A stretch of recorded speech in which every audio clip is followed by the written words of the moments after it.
So when people come to Edible Garden City or any of the gardens that we have built, we hope that they are able to feel really at peace in the city.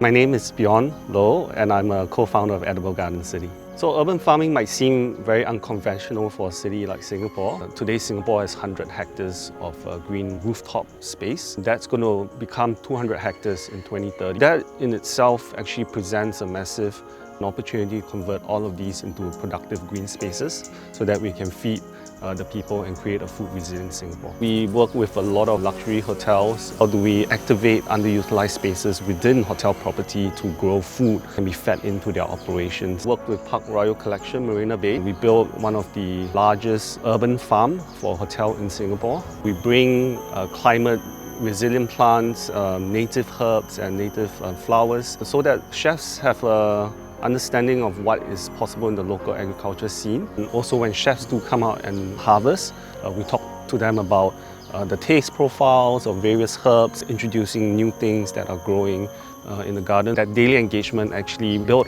a quite strong bond so that we can co-create together to create new things for the garden and also for the restaurant.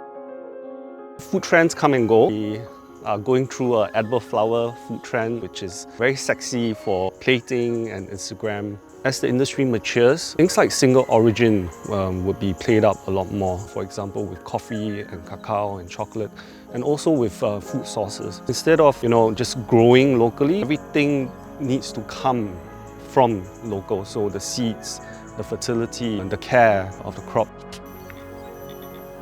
When people come for these tours, they will learn about how the techniques, the tricks of starting an edible garden in a sustainable and a regenerative way. For example, like these basil, which is then used in different culinary applications. Gingers that are also familiar to many of the native and indigenous communities in Singapore. This is the Indian borage, which traditionally a lot of aunties would say that if you have a sore throat, making a tea out of this would actually cure it. And some of the more non-native plants like the red leaf hibiscus, which actually tastes quite sour, but also adds a zest to your dishes. A little bit less conventional, like the passion fruit marigold. It's a marigold, but it smells and tastes like a passion fruit. So this really activates people's senses when they come on the tours. Here you see the bois long long, which you find in the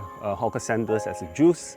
It grows really well in our climate. The red sweet potato leaf, what it does is it produces sweet potato. You can use the leaves in a dish, but what it does is also protects the soil layer and keep the fertility in the soil as well. So people may not then realize that actually we are in and amongst many edible plants in Singapore.